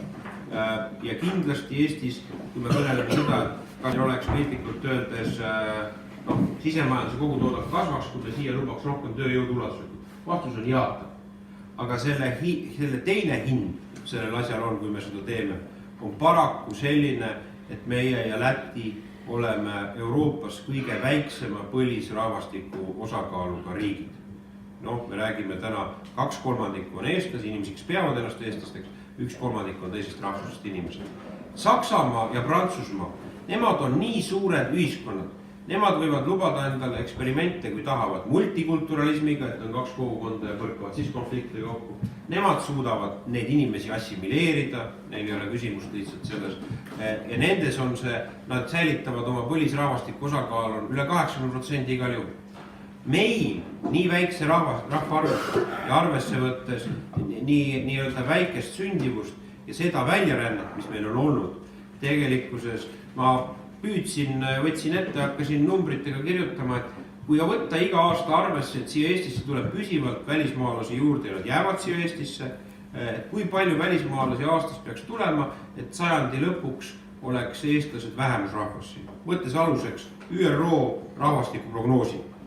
ÜRO rahvastikuprognoosi järgi on Eestis sajandi lõpuks tänase rände ja sündivuskordajaga 8000 inimest. Noh, selle ma eeldan, et see suhtarv on paika eestlaste ja muust rahvusest inimeste vahel 550 000 siis eestlasi, 250 000 või noh, kuskil selles tasapaalus muust rahvusest inimest. Ja see ei ole küsimus, vaata kõneletakse, räägitakse, et oli ka selle Marrakechi paktiga, et meie oleme massiimmigratsiooni vastu. Ma ei saa aru, mis see sõna tähendab massiimmigratsioon, et see tulevad, mingid turbanitele mass tuleb sisse, et seda tegelikkuses eestlased jäävad vähemused ka siis, kui siia tuleb lihtsalt suurte arvude kumulatiivne seadus on piisab 3500 inimest, kes jääb püsivad aastani 2100. Ongi kogu aeg rida. Ei ole vajagi mingit, ma ei tea, mis sõna tähendab massiimmigratsioon. Nii et kahtlemata meil tööjõu probleem on ennekõike minu jaoks ikkagi lahendus peitub selles, et meil on Eesti kuuluvusega, moel või teisel Eesti juurtega inimesi, on väljapool Eestit elab 1,5 miljonit, kellel on kõik õigused see Eesti ruumi tulla, sisenetada, ei ole mingit piirangud. Tegelikult on ikkagi nende inimeste motiveerimine tagasi, sest meil on nii suured sissetulekukäärid meist ida pool ja meist lääne pool, omakorda läänes siis kõrgemad, ida pool madalamad. Siis küsimus on selles, et siis on ilmselge, et leiab aset ju selles mõttes nagu etniline puhastus, kui me lubame seda ilma piirideta. Et inimesed lähevad ära paremale, kõigepealt kolivad maapiirkonnast Tallinnast kolivad Soome, Rootsi, kui iganes, kus on suurem palgatase ja kas nende inimeste personaalse käitmisega midagi ette heita, eks ole, kui on sissetuleku tase lihtsalt nii oluliselt kõrgem. Ja siit omakorda, kui sissetuleku vahe on jumal 3-4 korda Ukraina puhul väiksem, eks ole, siis inimesed kolivad Ukrainast siia täiesti loomulikku, eks ole, mis seda teevad midagi imelikku. Nii et siin selgelt see rahvusriigi printsiibi alusel riik peab seda protsessi kontrollima. No ja aga selleks, et riigi eelarve tõsta ei rahasta. Selleks ei ole vaja ju tuua 10 000 inimest siia, et nad oma toodanguga tõstaksid seda arvu. See on ju, võid tuua terve autotööstuse vabriku siia koos 10 000 töötajaga ja siis näitad, et vaat näed, meie eelarve tõuseb nii ja nii palju. SKP tõuseb nii palju ja nii palju. No aga see ei ole mõtet ju. Selle arvel ju see eestluse protsent ju kahaneb. Jaa, ma ütlen, et siin on kirjanud, kui te küsite seda, äkki puht majandusteaduslikult küsida, me teeksime kõik piirid lahti, piltlikult öeldes selles loogikas, et siia väikse sissetulekuga inimesi tuleks tööjõuna, et kas siis ütleme üldiselt sisemajanduse koguprodukt kasvab, siis mu vastus on jaatav. Kas see rahvuspoliitiliselt on meile seesitav? Ma arvan, et see lõpeb katastroofi, ongi kõik, ja Isamaa seda ei toeta. Jaa, aga tööjõudu selleks tuua, et nad teeksid lisatööd siin, et toodangut teeksid. No selleks ei ole vaja inimesi ju tuua, jätke see toodang tegemata, mis nõuab täiendavat inimest, täiendavat tööjõudu.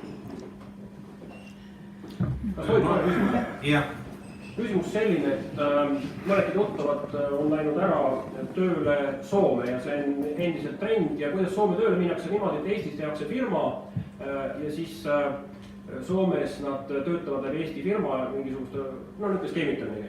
Aga tegelikult täpselt sama asi juhtub Eesti suunal, et tehakse Poolas firmasid ja just sama Poola firmade pärast läheb järjest nüüd eestlasi ära Soome, sest et seal tullakse, küsitakse 3–6 eurot tunnis, küsib firma selle tööjõu rendi eest, eks ju.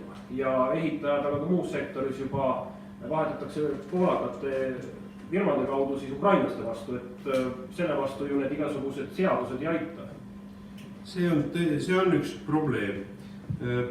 Mida me oleme teinud, seda see aasta valitsus on teinud, probleem on reaalne, sellega seotud, et renditööjõud nii-öelda selle skeemiga tuleb siia, ega see iseenesest probleem on selles, et Euroopa Liidu õiguses, kuna on ühtne teenuste turg, see on täiesti võimalik. See ei ole illegaalne tegevus, see ei ole mingi pettus. Need inimesed, kes teelutavad lähevad Soome ja vastupidi ka Poolast tulevad rendiettevõttena siin.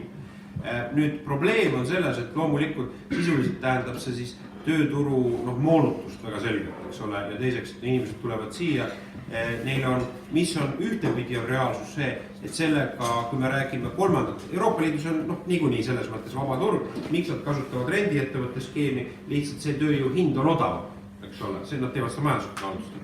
Ja kes siia enne kõike tulevad, kui me räägime, et siin on palju ukrainlasi, üldreegel on, nad ongi tulnud selle renditöö ettevõtete kaudu siia.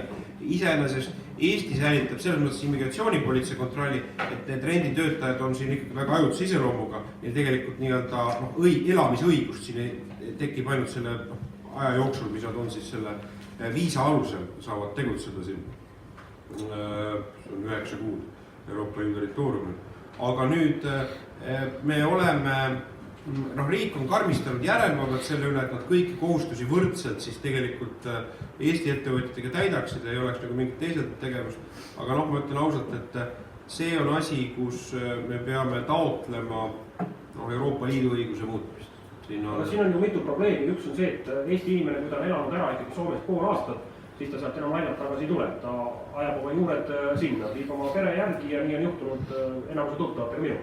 Teine asi on see, et need tööjõufirmad ju selle võrra ka meie riik läheb ju aina vaesemaks, järelikult peab ju jälle makse tõstma ja toimub sama protsess, et tegelikult ikkagi vahetatakse elanikkond välja.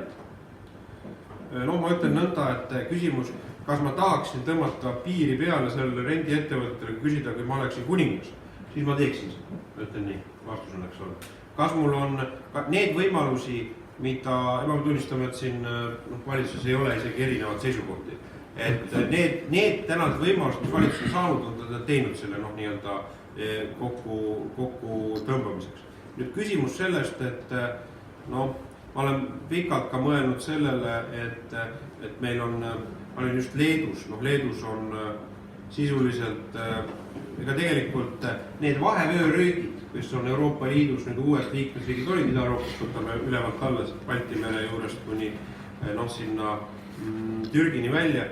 Need riigid on tegelikult elanud kõik üle niisuguse demograafilise kriisi, kus inimesed on liikunud ära nendest riikidest. Ja Leedu puhul on probleem selles, leedukad mulle ütlesid, et te olete õnnelikult, teil on Soome. Eks Soomega inimestel on, inimesed liiguvad, neil on lihtsam liikuda kodumaal, eks ole. Leedukad olid, nemad ütlevad, et neilt inimesed lähevad ära Inglismaale. Inglismaale sa ei lähe nii, et nädalavahetusel tuled koju, eks ole. Kui sa lähed juba ära, siis sa lähed perega ära ikkagi püsivalt, paned ukse kinni, eks ole. Sul pendelränne on lihtsalt ruumiliselt on palju keerulisem, et Euroopa teise otsa lennata. Pärast teist küsimus on sissetuleku käärides. Mina seda siin räägitakse, mõned räägivad siin, et Eestis on pehmeid väärtusi vähe, inimesed lähevad selle pärast ära. Ma ütlen, see on jama, inimesed lähevad sissetuleku pärast ära ja punkt. Reaalsus on see. Järelikult on küsimus sellest, ma vaatasin, mis juhtus pärast teist maailmasõda soomlastega. Pool miljoni soomlase läks Rootsi, eks ole. Mida ma lohutan, on see, et ma olen hiljem vaadanud, kui palju neid tagasi tuli. Aga aus vastus on, nagu te ütlesite, tagasi tuli pool, suurusjärk oli pooled. Ikkagi pooled pole midagi öelda, kui inimesed lähevad ära, nad on, eks ole, väikeste lastega, eluvõimeluse mõttes viljakas ja inimesed võtavad seal juured alla, eks ole. Et kui on ka veel meeldiv elukeskkond ümber. Et see on niisugune väga valus tõsiasi, et ainukene nii-öelda, kui me räägime rahvusriigi missiooni küsimus, on ikkagi meil sissetulekute taseme kiire võrdsustamine. Siin ei ole teist lahendust, ei ole. Kui me räägime, vaatasin seda, et mõtlesin sellele just, et kui me täna räägime Eesti keskmine palk 1200+, et tegelikkuses, ja ma vaatasin, et kui kiire on Soome keskmine palk, siis me praegu oleme jõudnud ärme brutopalku vaata, inimesed tahavad teada seda raha palju vesti taskusse, palju raha kätte saada, eks ole. Me praegu oleme jõudnud selle maksureformiga, mida on palju küll kirjutatud ja lärmatud, aga me oleme jõudnud, me oleme Portugalist netoinimeste sissetulekult nii-öelda keskmise palgaga läinud mööda ja me läksime mööda ka Sloveeniast. Me sisuliselt oleme praegu jäänud pidama sinna Ida-Euroopa number 1 oleme netosissetulekult ja Portugalist oleme ka mööda läinud ja Maltast ka mööda läinud ja Kreekast ka. Et nüüd on küsimus selles, et sisuliselt, kuna meil on Soome nii lähedal, me peame ikkagi mõtlema sellele, kuidas me siin 6-7 aasta perspektiivis peame selle netosissetuleku inimestele viima 2-kordseks. See on see reaalsus. Ja mida riik saab teha? Ega siis me saame teha inimeste makse langetada. Meie idee on langetada siin lastega seotud neid makse. Tegelikult ikkagi see saab tulla ikkagi läbi majandussurve. Ja siit ma pean tunnistama, et küüniline jutt siin sõprade seas, ega see inflatsioon, mis meil Eestis täna aset leiab, mulle ei meeldi hinnatõus. Või ma olen nõust vihanes. Hinnad tõusevad, toidule nõnda ma vaatan. Et kuigi mul on patt nurised, aga mu sissetulek kahtlemata on Eesti üldsega on väga kõrge, eks ole, Eesti palk. Aga tegelikkuses ega pole midagi öelda, meil praegu käib ju tasemete ütlustamine, eks ole. Et see, et on inflatsioon, see tähendab tegelikult seda, et eks need ettevõtjad vaatavad, et nendel on palgasurve peal, eks ole, et nad peavad maksma inimestele palku. Praegu käib mõneti nendes lülidesse ümber siirdumine. Et kui meil inflatsiooni üldse ei oleks, siis see tegelikult tähendab ka seda, et meil oleks palgad külmunud, eks ole. Et paraku pole midagi öelda, et meil reaalsus on selline, et võti peitub inimeste netosissetuleku sisuliselt 2-kordseks muutumis. Praegu netopalk soomlastel on kusagil, seal ongi alla 3000 euro. Küsiks ühe küsimuse veel, et siis annan teistele võimaluse. Kas või kui palju olete arutanud üldse maksuparadigma muutust, et kaotada ära igasugused tulumaksud, sotsiaalmaksud ja muud sellised ja muuta maksustamine tarbimiskeseks puhtaks. Täna on see väga lihtsalt panganduse kaudu teostatav kohe, kui ma maksan millegi eest, võetakse käibemaks, mida ei tagastata enam, võetakse riigil ära ja riigil on püsivad käibevahendid. Teine juurde vähem. Igasugune väga kahtlane aparaatide ülevalpidamine selliseks meeletuks maksumängudeks. Akadeemilise mõttena nendes asjadega saab arutada, aga ma ütlen, et ma vaatan siin inimeste keskmist vanust. Eks kõige valusama nätaka sellise süsteemi puhul saaks pigem vanem põlvkond. Mul on mõned alidjuksed ka, varsti pole ise ka. Et tegelikult on küsimus selles, et eks see sotsiaalmaksu maksmine, kus meil läheb, on ütleme, miks sotsiaalmaksu on oluline, on ikkagi, kui me räägime ravikindlustuse osast, läheb ta tegelikult ikkagi 90% läheb vanema põlvkonda tervise. Paratamatult, kui inimene jääb vanemaks, siis on ka tervisehädad, eks ole, suuremad, see on reaalsus. Et nüüd, ja samamoodi, et tarbimismaksud, nende tõstmine, eks ta tegelikult, et palju see miljonär nüüd jaksab ise tarbida seal, et eks ta see ostab leiba ja ostab õlut, aga ikka tal on üks suu, eks ole, eks ta ostab pensionäriga, ostab küll kallimaid asju, aga tarbib ikkagi suures plaanis on ühe indiviidi tarbimissuutlikkus on ikkagi, seal on olnud objektiivsed piiri, et ta ei tarbi ennast peast segaseks, eks ole. Eks see tarbimismaksude tõus, kui me kujutame ette nii tulumaks kui ka siis sotsiaalmaks ära kaotada ainult tarbimismaksule, ma arvan, et eks siis inimesed muidugi tarbiksid vähem, oleks säästlikumad, eks see majandusel oleks ka oma mõju, aga teisipidi siis jälle ma arvan, et väiksema sissetulekuga osakaal ühiskonnast, eriti vanemad inimesed saaksid kõva nätaka, ma ei tea, kui käibemaks oleks 2 korda kõrgemaks, 40% või mis 50%. Piirikauba, oi vabandust, me ise kuradi õlle end meil oleks siis, praegu Lätis käiakse, ma ei julge mõeldagi, siis on ütleme 10 eurot. Ma arvan, jah, siis, ega siis ma arvan, et siis läksime kõik ja läksime, ei vastupidi, siis me ei käiks mitte Lätist, vaid siis oleks, ma arvan, ka Soome hinnad väga odav.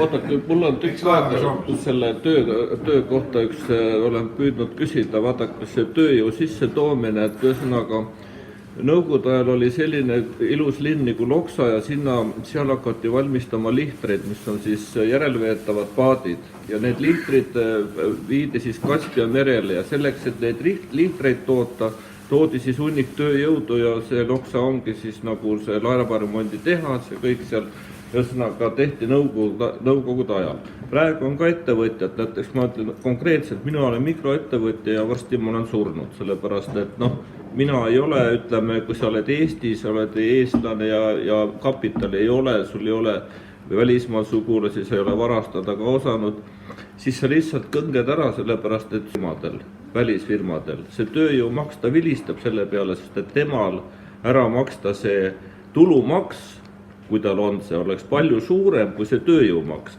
Ja see tööjõumaks lööbki põhiliselt Eesti enda neid väiksemaid ja vaesemaid ettevõtteid, aga ütleme, niisugused suurkorporatsioonid, nendel nagu see, ütleme, maksta see kasumi asemel seda küllaltki suurt tööjõumaksu, see on neile küllalt jõukohane, isegi ma arvan, see meeldib neile. Te peate silmas nüüd antud sotsiaalmaksu? Nojah, sotsiaal- ja tulumaks mõlemad, sest et nendel on, ütleme, võtame siin G4S ja mis siin on Telia ja rahvusvahelised kontsernid. Nad vilistavad, kas nad maksavad sellele nüüd siin 1500 või 1200, teevad näo, et oi, kui palju, ja tegelikult see on ikka neile küllalt jõukohane. Teate, kui me seda koalitsiooni tegime, siis olid laua taga, kutsusime pankurid ja suuremad ettevõtjad, et avaldama arvamust, mis majanduse ja maksudega peaks tegema. Ja siis ma vaatasin, et Eesti ühe suurema panga juht oli seal, ütles, ja tööandjate esindaja ütles, et tehke astmeline tulumaks, et pange töötajatele maks juurde, see meid ei häiri, et ütleme, et tulumaksu pange juurde. Tehke seda, mis selle Keskerakond tahtis nõnda. Ja ma pean tunnistama, ma vihastasin nii selle jutu peale, et ma vaatasin, et palju siis Eesti pangad maksavad makse. Et oli efektiivne tulumaksumäär oli seal 2% viimase 15 aastal. Ja siis ma läksin ja ütlesin Rahandusministeeriumis ametnikele, et arvutage nüüd välja, et me teeme pankadele eraldi maksu. Et ütleme, kui nad nii ülbed olid Eesti inimestel, suhteliselt saavad nätaka tagasi. Ma pole seda lugu kuskil rääkinud. Ja tegelikult oligi nõnda, et meil kehtib Eestis pankadele, muidu kehtib ju tulumaksuvabastus, eks ole, kasumit, kui ta kasumit välja ei võtta, aga pankadele tehtigi sellest avantsile tulumaks, sellepärast, et see pagajuhatuse esimees liiga mölises, ruukis suud selle. Ja siis kiiresti teine küsimus, kas ma rohkem ei tööta. Mispärast meile, tähendab, ma saan aru, kui siin Tallinna linn tahtis teha endale seda ühistupanka, et see on võib-olla mingil määral kahtlase väärtusega, kuid näiteks ma tean, et Soomes ja Ameerikas on ühistupankade osakaal kuskil 30%. Näiteks võtame, ma olen Harku vallast, eks ole, Harku vallal on aasta eelarve on üle 40 miljoni euro, eks ole, siis see raha seisab SEB-s, eks ole. Sama on näiteks, ütleme, pensionifond seisab SEB-s, LHV-s, eks ole, aga ütleme, kui ta seisaks, ütleme, mingis ühistupangas, mis on kas või riigi oma, siis näiteks, ütleme, kuidas see üüriturg on, ütleme, Rootsis. Rootsis on üüriturg sedasi, et see Rootsis, see fond omabki seda suurt arvu kortereid ja tema on nõus ootama nende üüridega ja on hea meel, kui seal keegi elab ja siis ta vahepeal remondib neid majas ja ütleme, võt see ühistu pangandus ja see, ütleme, pensionifond, praegu on kõik see ka riigi raha, kui Eesti riik hoiab oma raha, eks ole, selles pangas, ütleme, Swedbankas, siis ta saab ju sealt ju kasumit teenida, kõik need miljardid isegi võib-olla, ma ei tea, suured summad on. Ma ütlen nõnda, et ütleme, kui me räägime Eesti pankade teenustest, siis Eestis pole midagi öelda, meil on tõsine probleem, meil on sisuliselt turutõrked väga reaalsed, et inimestel on hädavata, võtavad SMS-laene, tõeseks jama. Aga millest see tuleneb? Me räägime, et väga äärmuslikus maksevõimetud inimesed, kes seda teevad, aga tegelikult, kui ma vaatan seda inimeste hulka, kes SMS-laenu on võtnud, ei tule inimene kuu otsaga kokku. Tegelikult on see ebanormaalne olukord, pangad ei paka tegelikult mingi normaalse hinnaga tarbimislaenu võimalust, et inimesed võtta. Täiesti hullumeelne olukord. Ja ma pean tunnistama seda, et seda ühistulist tegevust, see Savisaare pank, tal oli rohkem valimispropagandus. Sellega nõus, aga üldiselt. Ma olen see, mida teeb see tarbijate keskvist, see tegevus mulle väga meeldib. Ja sealt hakkab asi sinise koera mäletada. Ujuvad nagu vastuvoolu praegu Coopi tegevus. Ja neid tahaks nüüd toetada. Ma olen neile ka öelnud, et Coopi juhatuse esimehega ma rääkisin, et te võiksite võtta Eesti Postiga üle ja mitmed Eesti ettevõtmisi viiagi niisuguse ühistulisele põhimõttele. Aga Coopi käituma klientidega nagu ühistu peab käituma. Ta on teinud oma ühistu liikmetest kliendid, aga need kliendid peaksid liikmed olema. ta ei käitu nagu, ta ei näitu, ta ei ma saan aru, et ta on föderatsioon ju. Iga maakonna liikmed, ühistu liikmed, Need on 1800 liiget kuskil, osa liikmed on, osa on Eestis, osa on Rootsis, osa on Norras ja need inimesed, kes on Coopis, saavad selle säästu või mis kaardi, nemad on kliendid, nad ei ole liikmed, ma mõtlen sellist ühistut, kus on liikmed, on ka liikmed valivad juhatuse. Ei, Coopi tegelikult, Coop on ikkagi maakond, ta on nagu selles mõttes nagu föderatsioon, et on maakonnas tarbijaühistud, mis Vene ajast on see mäletat, et ikka veelistaks sulle välja kasvanud. Ja tegelikult, eks ta on vähem või rohkem demokraatlik, kuidas see on, aga ta on ikkagi need ühistu liikmed seal on ja need on see tuum, et ma ei tea, kuidas see ühistu liikmed... Ühistu, kas on ühistu või ei ole, kui ta on föderatsioon, siis ta ei ole ühistu. Föderatsioon on kujund, et ütleme, ta on siis ühistute nagu maakondlike ühistute summa. Vene ajal nimetati neid vastastikku abistamise kassadeks. Jah, see 10 rubla ikka väga. Et niimoodi on nende asjadega. Kas tohib, ma võtaks ka? Jah, ole hea. Väga hästi võtsid sa siin sõna, ütlesid, meil on selge, et meil on selle rahvusriigi väljasuremise oht, ühesõnaga riskiolukord on, ega me muidu ei räägiks neid probleeme, aga meil põhiseaduse alusel ka me peaksime kõik ikkagi suunama oma tähelepanu sellele, et seda põhiseadust hoida iga päev omal varuks teadmisel ja et me peaksime hoidma oma rahvusriiki ja sealt sellest lähtuvalt. Ja selle juures on muidugi, kuidas hoida, üks asi on hoida siis keelega kindlasti ja kes vastutab selle keele hoidmise eest ja teine pool muidu oma inimesed, nende elamise olemise tingimused, et siit ära ei läheks ja hoiaks oma maad. Aga keele probleemi koha pealt mina ütleksin siis vast niimoodi minu arvamus, et keelt saavad hoida kõige paremini just kõrgharidus, nii rakendus kui akadeemiline kõrgharidus. See on kõige mõeldavam riigikeele hoidja. Kõik muud tasandid on niimoodi, et nad teevad siin igasugused meetodeid ja menetlusi ja nii edasi, aga keelt saavad Eesti rahvusriigi riigikeelt saavad hoida kõrghariduse süsteem just ja siin akadeemilised ja ka rakenduslik osa. Siin on kindlasti küsimus tasakaalus, et selles kui meil ähvardab kahekeelne riik, ütleme vene keele või siis vene keele eesti keele või inglise keele eesti keele kahekeelne riik, siis on see tasakaalu probleem, mida siis akadeemilised ringkonnad saavad ise väga hästi, ma usun, et professor saab väga hästi aru sellest. See on nende kohustus ja see võimalus ka. Aga kus meil see raskus on? Raskus on asja ajamises ja selles riigikeelses asja ajamises. Kui palju aastaid on sellest räägitud, et me peaksime nõudma või tekitama sellise keele õppimise vajaduse. Sellest on ainult räägitud, aga kuidas seda tekitada? Terve ametnike bürokraatlik kiht, mis on üsna paks ühiskonnas, päris paks.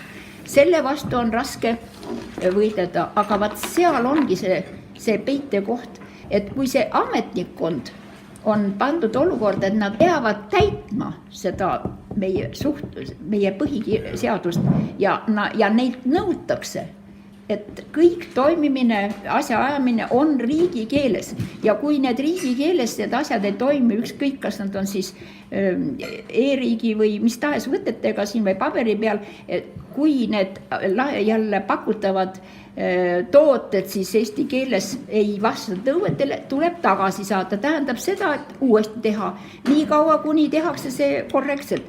Ja vaat sellega nagu üldse ei tegelda. Nüüd kui me räägime siin ühistest venekeelsetest ja eestikeelsetest lasteaedadest, ma näen oma lapselapse peal, kui kiiresti on võimalik keeli ära õppida. Tõesti on väga kiiresti. Lapsed noorest peast õpivad ära, muutuvadki 2- või 3-keelseteks, mitte mingit probleemi ei ole. suhtlemises ja nii edasi, aga üks asi on suhtlemise tasand, teine on nüüd see tänava suhtlemine, aga teine on see kommunikatsiooni osa, kommunikeerumise osa. Ja kui me siin e-riigis oleme sellises olukorras, et meie ka arvutite süsteemis, netisüsteemis on ammu juba aastaid sellest juttu olnud, et peaks kättesaadav Eesti riigikeeles, aga ei ole ju.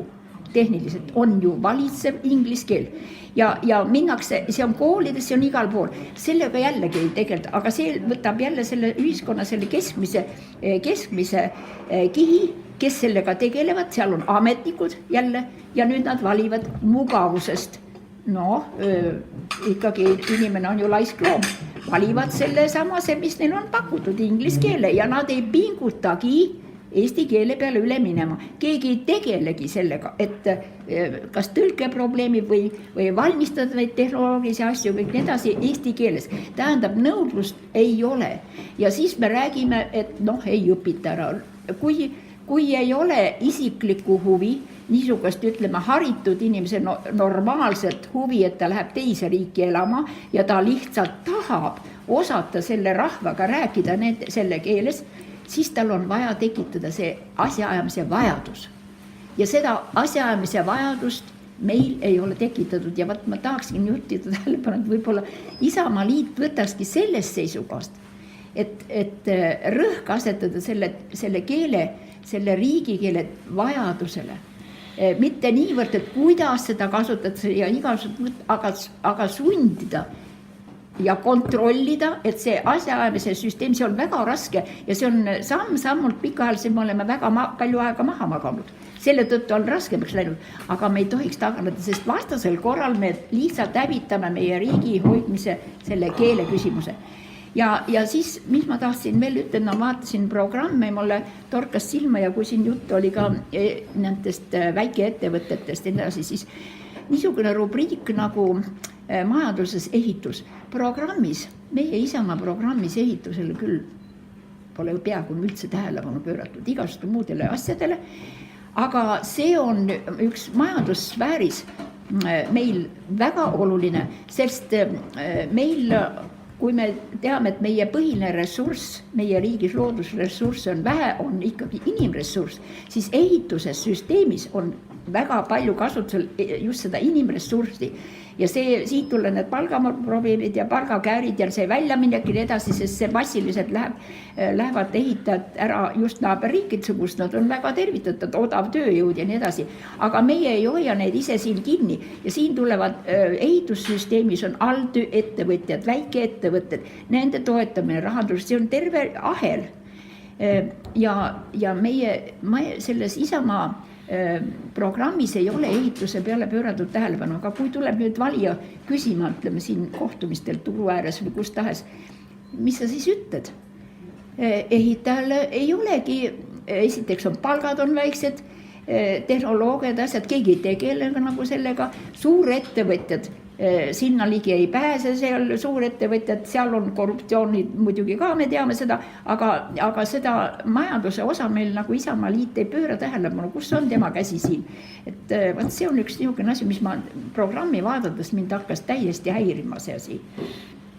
Aitäh, see oli väga põhjalik visioon.